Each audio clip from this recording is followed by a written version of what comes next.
Alors je regardais le ciel enfant très tôt, puisqu'à 4 ans, je rêvais d'être pilote.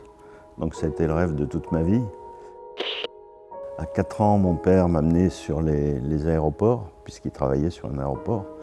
Et donc je regardais les avions, le ciel, et ça a été le rêve de toute ma vie.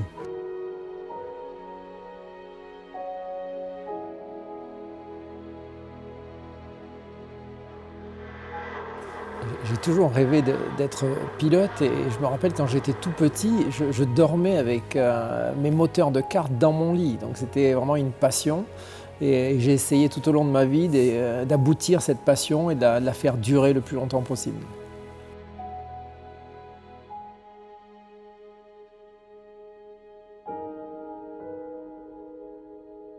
Et donc j'ai pu réaliser ce rêve en devenant pilote d'avion bien sûr, et puis ensuite en allant dans l'espace, ce qui est la cerise sur le gâteau et ce qui est le rêve ultime pour quelqu'un qui rêve de voler le plus haut, le plus loin possible.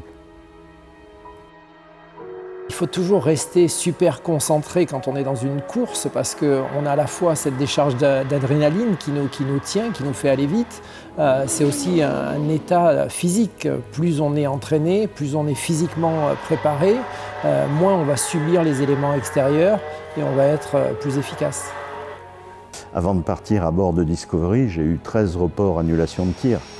Ce qui veut dire qu'à chaque fois, tout ça, quand on me pose la question à quel moment avez-vous été sûr de partir, et bien simplement quand vous êtes ficelé là-haut dans votre scaphandre et que vous attendez, le compte à rebours s'écoule, puis à un certain moment vous arrivez proche de 0, donc là ça commence à être bon, et 0, les moteurs s'allument, et là vous êtes sûr de partir.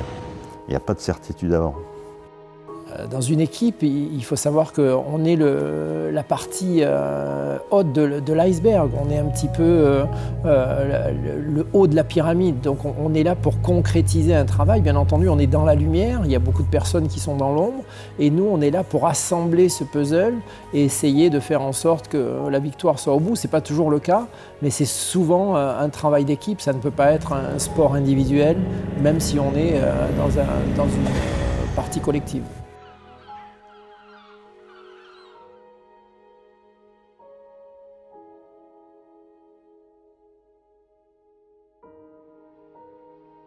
Oui, il y a certainement un point commun entre ton métier et le mien, c'est qu'on travaille en cherchant toujours la limite des technologies que l'on peut utiliser, que ce soit les constructeurs automobiles, que ce soit les constructeurs aéronautiques ou spatiaux.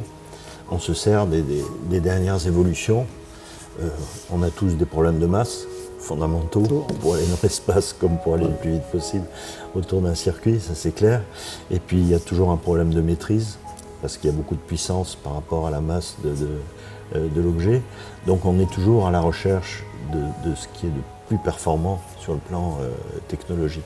Ouais, ça dans l'automobile, c'est exactement la même chose et je pense qu'il y a aussi cette question de fiabilité, c'est-à-dire qu'on va à la fois rechercher de la performance et en ayant des matériaux les plus légers possibles et généralement, plus on va sur des matériaux légers, moins la fiabilité est là. Et donc c'est trouver ce compromis parce qu'il n'y a pas de place à l'erreur. Quand toi tu es dans l'espace, il faut qu'il y ait le moins d'erreurs possible et s'il y a des erreurs ou des problèmes de fiabilité, il faut être capable de les maîtriser. Pour une voiture de course, c'est la même chose. Une voiture de course, elle doit prendre un départ et puis si elle veut gagner, il faut qu'elle finisse. Et donc c'est d'essayer de pouvoir donner une durée de vie en fonction des courses, des objectifs.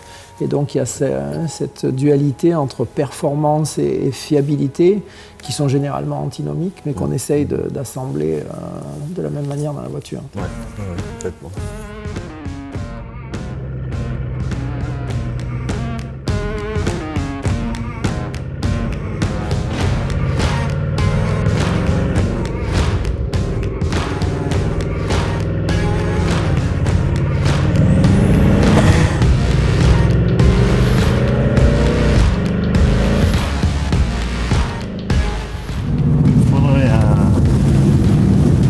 Temps pour savoir à quelle allure on peut aller.